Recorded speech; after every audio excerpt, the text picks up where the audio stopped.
Hi guys, welcome to my channel Junaid freelancer. और आज की वीडियो में मैं आपको बताऊंगा 5 ऐसी टिप्स जिसके थ्रू आप अपवर्क पे एक कॉन्ट्रैक्ट विन कर सकते हैं विद इन 500 कनेक्ट्स और विद इन अ मंथ। ठीक है। मैं एक टॉप रेटेड फ्रीलांसर हूँ अपवर्क पे और सिंस 2011 मैं अपवर्क पे एज अ फ्रीलांसर काम कर रहा हूँ। डिफरेंट टिप्स भी रिक्वायर्ड हैं जिसके थ्रू आप विन कर सकते हैं। Okay, so moving to the video. जो फर्स्ट टिप है सबसे पहले वो ये है कि आपने आ, एक सूटेबल जॉब सर्च करनी है। ठीक है। बहुत सारी जॉब्स अवेलेबल हैं, टाइम टू टाइम अपडेट होती हैं अपवर्क पे। आपने सूटेबल जॉब अपडेट करनी है, सर्च करनी है। ठीक है। सो फर्स्ट ऑफ ऑल आपने हमेशा न्यूएस्ट जॉब पे अप्लाई करना है। विद इन 48 आवर्स जो जॉब आ रही है उस पर अप्लाई करना है। ठीक है। 48 आवर्स से वो जो ऊपर चली जाती हैं उसमें एक ये चीज़ होती है कि आपके चांसेस जो हैं सिलेक्शन के वो कम हो जाते हैं। वजह ये है कि ऑलरेडी क्लाइंट जो इंटरव्यू कर रहा होता है और फिर ये कि आपके फिर वो चांसेस कम हो जाएंगे। तो इसलिए आपने न्यूएस्ट जॉब पे रहना है। आ, और सेकंड चीज़ ये है कि उसमें कुछ ट्रिक्स ऐसी हैं कि जिसके थ्रू आप कंपेटिटिव एडवांटेज ले सकते हैं। फर्स्ट ऑफ ऑल क्लाइंट ने कभी ना कभी कुछ ना कुछ जॉब डिस्क्रिप्शंस में ऐसा होता है कि उन्होंने एक सिक्योरिटी क्वेश्चन लिखा हुआ होता है। फॉर एग्जांपल कि आ, अपने कवर लेटर में आप किसी क्वेश्चन का आंसर लिखें, किसी फेवरेट एनिमल का या किसी 2+2 = 2 आप आंसर लिखें। ठीक है। वजह ये होती है कि वो फिर कहते हैं कि भाई जो ये आंसर करेगा तो फिर हम उसको शॉर्टलिस्ट करेंगे ताकि कॉपी पेस्ट रेज्यूमे से बच जाए। ठीक है। तो आपने वैसे जॉब सर्च करनी है या फिर ये कि जिसमें आपको टाइम फ्रेम को लिखा हुआ हो। फॉर एग्जांपल कि एक क्लाइंट को बंदा चाहिए 1 AM EST टाइम से 2 AM EST टाइम के दरमियान एक बंदा चाहिए एज अ वर्चुअल असिस्टेंट और उसके साथ वो असिस्ट करे। तो इस तरह की जॉब जो है ये आपको ज़्यादा कंपेटिटिव एडवांटेज देंगी। ठीक है। क्योंकि वो EST टाइम अगर आप कन्वर्ट करेंगे यहाँ पे तो वो आपका पाकिस्तान या इंडिया या बांग्लादेश में वो फिर आपका डे टाइम बनेगा। आ, तो उसमें फिर आपको ज़्यादा सिलेक्शन के चांसेस हैं। जैसे कि मैं यहाँ पे आप देख रहे हैं कि मैंने एक जॉब सेलेक्ट की है इनवॉइस एडमिनिस्ट्रेटर की। ठीक है। सो आप जॉब डिस्क्रिप्शन को कम्प्लीटली रीड करें, क्या क्या रिक्वायरमेंट्स हैं उसकी, क्या क्या वो मांग रहा है। और अब देखिए इसमें ये लिखा हुआ है, स्केड्यूल इसमें लिखा हुआ है कि Monday Tuesday Wednesday Thursday Friday different hours में और 6 PM AEST से 6 AM AEST। आप ये चेक कर सकते हैं गूगल पे कि ये टाइम जोन आपके टाइम जोन में क्या मतलब ये टाइम बन रहा है। मेरे यहाँ पाकिस्तान में ये 1 PM से लेकर आई गेस 1 AM तक बनता है रात का। अ, तो इसमें आपके पास एडवांटेज आ जाएगा। ठीक है। कि ऑब्वियसली क्लाइंट का ये लेट्स से नाइट टाइम है, आपका ये डे टाइम है। सो वो कहेगा okay, that's a good thing कि आप डे टाइम में काम करेंगे और वो फिर ये कि चैन से ये कि आपको मतलब उसको ये गारंटी होगी कि आप डे टाइम में और एक्टिवली काम कर रहे हैं। नाइट टाइम में वो प्रेफर करते हैं कि मतलब उनको पता होता है कि भाई अगला बंदा सो जाएगा या फिर इतना एक्टिवली काम नहीं करेगा। So coming to the second tip ये है कि आपने कवर लेटर पे बहुत फोकस करना है। कवर लेटर आपका उसमें 7 C's ऑफ कम्युनिकेशन जो है उसका ख़ास ख्याल रखना है। कैसे अप्लाई करने है? आसान हल है। Use AI tools, chat GPT में आप अपना डाटा एक फर्स्ट टाइम एंटर कर लें, अपना एक्सपीरियंस एंटर कर लें कि आपका एजुकेशन बैकग्राउंड और उसके अलावा आपकी जो प्रोफेशनल जॉब एक्सपीरियंस है वो क्या क्या है। तो ये है कि आप जस्ट उसमें जॉब डिस्क्रिप्शन एंटर करेंगे, आपको कवर लेटर वो एंटर करके दे देगा। ठीक है। अच्छा, इसमें 7 C's भी कवर हो जाएंगे। आपने जस्ट उसको रिव्यू करना है। ऐसा नहीं कि जस्ट यहाँ से कॉपी पेस्ट करके डाल देना है, नहीं ऐसा नहीं है। AI क्या करता है कि वो जनरल फॉर्मेट एक में लिख के दे देता है और वो फिर ये है कि कुछ क्लाइंट्स ऐसे भी होते हैं कि AI को पसंद नहीं करते। ठीक है। तो आपने क्या करना है कि जो AI आपको एक स्टार्टिंग पॉइंट दे रहा है। ठीक है। ब्रेनस्टॉर्मिंग के लिए आपको एक स्टार्टिंग पॉइंट दे रहा है। ठीक है। आपने उस कवर लेटर को मज़ीद मॉडिफाई करना है, आपने उसको कस्टमाइज़ करना है जॉब डिस्क्रिप्शन के हवाले से, ठीक है? फॉर एवरी जॉब जो भी आप अप्लाई कर, लेट्स से आप 5 जॉब अप्लाई कर रहे हैं डेली या 10 जॉब अप्लाई कर रहे हैं, तो हर जॉब के लिए आपने कवर लेटर डिफरेंट लिखना है, ठीक है? अगर सेम कॉपी पेस्ट करेंगे तो आपको फिर वो रिस्पॉन्स नहीं आएगा। ओके, सो अच्छा, जैसे कि मैं इसमें इंक्लूड करा रहा हूँ कि मेरा एजुकेशनल बैकग्राउंड भी ऐड करे, ये लाज़मी है, ठीक है? एक्सपीरियंस भी ऐड करे, ठीक है? फिर मैं ऐसे बोलूँगा कि भाई इसके 2-3 सैंपल बना के दें, ठीक है?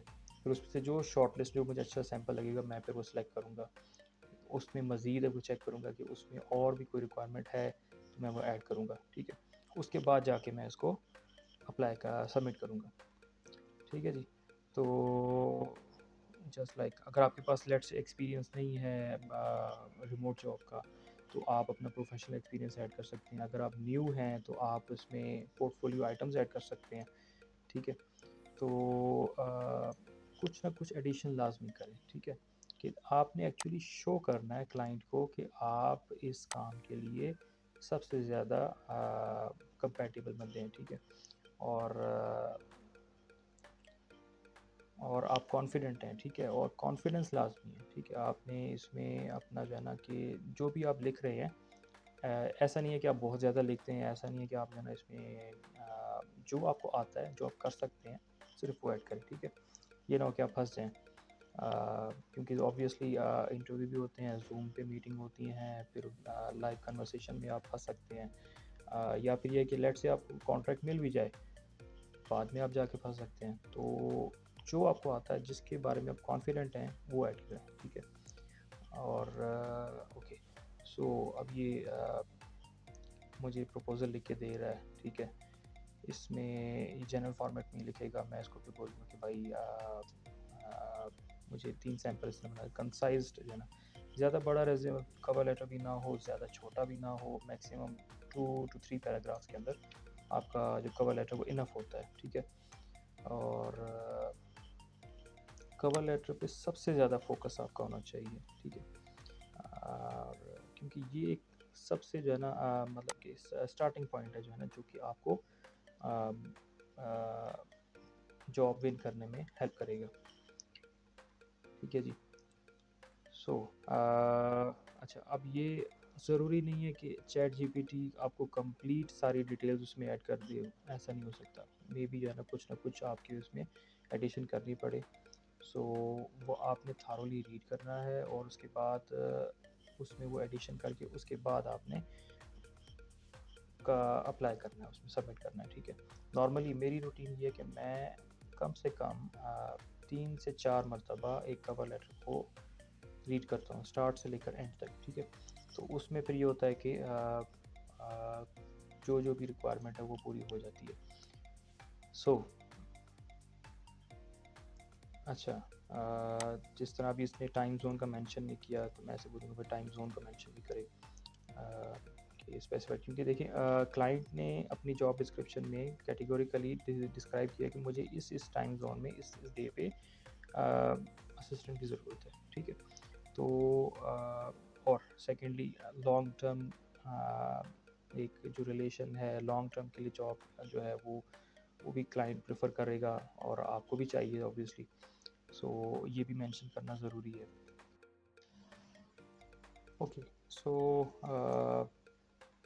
हमने कवर लेटर फाइनल कर लिया और उसके बाद अच्छा, पे रेट अब ज़रूरी नहीं है कि आप बहुत लो चले जाएं या बहुत हाई रख लें। आप अपने लिहाज से जो क्लाइंट की रिक्वायरमेंट है, कब कब कभी ऐसा होता है कि वो क्लाइंट जो है वो डिस्क्राइब भी कर देते हैं कि भाई मुझे इस रेंज में बनना चाहिए।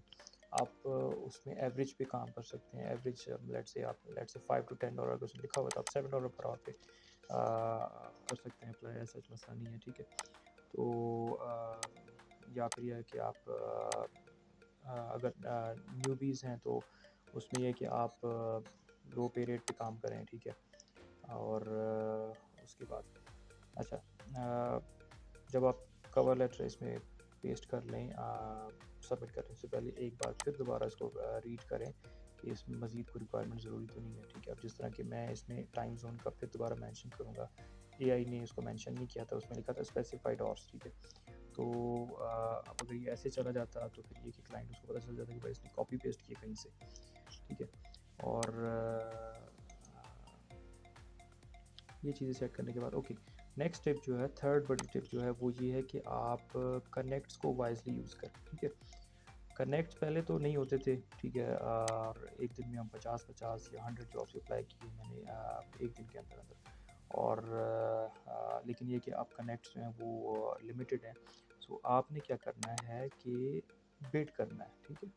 कनेक्ट्स यूज़ करें बिड में, ठीक है, उसको नॉर्मली कंज्यूम ना करें। अब बिड करने का फ़ायदा ये है कि लेट्स से अगर जॉब कैंसिल हो जाती है, ठीक है, या फिर ये कि क्लाइंट किसी को आपका जो कवर लेटर है वो या आपकी जो जॉब प्रपोज़ल है वो आउटबिड हो जाती है। आउटबिड मतलब ये है कि आप लेट्स से और बंदे अप्लाई कर लेते हैं और वो ज़्यादा कनेक्ट्स में बिडिंग कर लेते हैं, तो ये है कि आपको फिर वो कनेक्ट्स वापस मिलेंगे, ठीक है।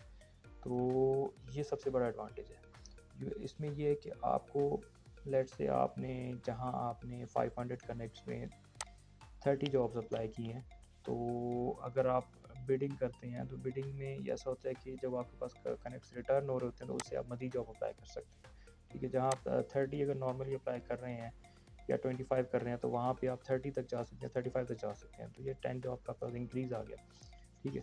और अगर लेट्स से जॉब कैंसिल हो गई तो आपको सारे के सारे जो कनेक्ट्स हैं वो आपको वापस मिल जाएंगे। तो ये एक सबसे बड़ा एडवांटेज है बिडिंग करने का, ठीक है। आप यहाँ पे देख भी सकते हैं कि 15 कनेक्ट्स या 10 कनेक्ट्स वापस आए हैं मेरे पास, ठीक है। जॉब कैंसिल हो गई या फिर कोई और वजह हो गई या फिर अपवर्क ने उस जॉब को कैंसिल कर दी किसी वजह से, तो ये क्या उसमें फिर आपको रिटर्न होंगे या फिर आपके ये कनेक्ट्स आउटबिड हो जाते हैं, ठीक है। और कोई और बंदा अप्लाई कर लेता है, वो उस पर ज़्यादा कनेक्ट्स बिडिंग कर लेता है या फिर लो कनेक्ट्स बिडिंग कर लेता है, तो आपको वो फिर वो मिलेंगे फार्मूला के लिहाज से। आप इसमें मज़ीद स्टडी भी कर सकते हैं, अपवर्क ने उसकी अपनी पॉलिसी डिफ़ाइन की हुई है, ठीक है। अच्छा, फोर्थ चीज़ ये और भी ज़्यादा इम्पॉर्टेंट है, सबसे ज़्यादा इम्पॉर्टेंट है कि कंसिस्टेंसी। आप ये टारगेट सेट कर लें कि I have to apply 4 jobs और 5 जॉब्स अ डे, ठीक है। अब 5 जॉब्स को अप्लाई करने के लिए आपको मेरा ख्याल है ब्राउज़ करनी पड़ेंगी मे बी 20 जॉब्स या 30 जॉब्स, ठीक है, और मोस्ट रिसेंट में, ठीक है। और ये आपको maybe time to time let's say आपने नाइट टाइम में जो है ना वो ब्राउज़ किए हैं, ठीक है, जॉब्स डिफरेंट सर्च किए हैं, आपको 2 घंटे बाद दोबारा सर्च करनी पड़ेंगी, 3 घंटे बाद दोबारा सर्च करनी पड़ेंगी, इस सब, ठीक है। कंसिस्टेंसी लाज़मी है। आप लेट्स से कोई भी काम कर रहे हैं, ई-कॉमर्स कर रहे हैं, यूट्यूब चैनल बना रहे हैं या फ्रीलांसिंग कर रहे हैं, ये मेन चीज़ है। कंसिस्टेंसी अगर आपके पास नहीं होगी तो आप नहीं विन कर सकते, ठीक है। अच्छा, फिफ्थ जो सबसे बड़ी टिप है वो ये है कि आप रेडी टू वर्क एटीट्यूड, ठीक है। अब ऐसे होता है कि लेट से आपके पास रिस्पांस आ रहा है रात के 2 बजे क्लाइंट का कि भाई I want to I have shortlisted you and I want to set up a meeting with you within an hour, ठीक है। अब आप उस पर कहें नहीं जी ये मेरा तो नाइट टाइम है, मैं तो अभी सुबह के टाइम या कुछ इस तरह, या फिर ये कि हॉलीडे है, संडे है, ऐसा नहीं है।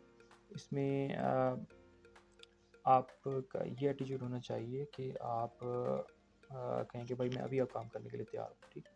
तो उसमें ये है कि फिर आपके विन करने के चांसेस ज़्यादा हो जाते हैं। और एक बार मेरे साथ ऐसे भी हुआ था कि जस्ट 5 मिनट लेट होने की वजह से मैंने रिस्पॉन्ड लेट किया क्लाइंट को, उसने इंटरव्यू भेजा और मैंने 5 मिनट बाद उसको रिस्पॉन्ड किया, तो उसमें क्या है कि उन्होंने दूसरा बंदा जो है वो शॉर्टलिस्ट करके हायर भी कर चुके थे। सो ये ऐसी 5 टिप्स हैं जिसके थ्रू आप अपवर्क पे कॉन्ट्रैक्ट इजीली विन कर सकते हैं 500 कनेक्ट्स के अंदर और विद इन अ मंथ, ठीक है।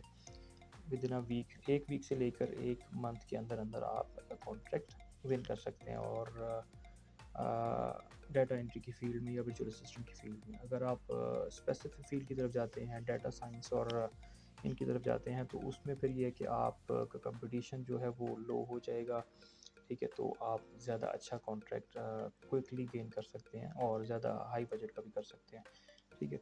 So okay, thank you for watching my video.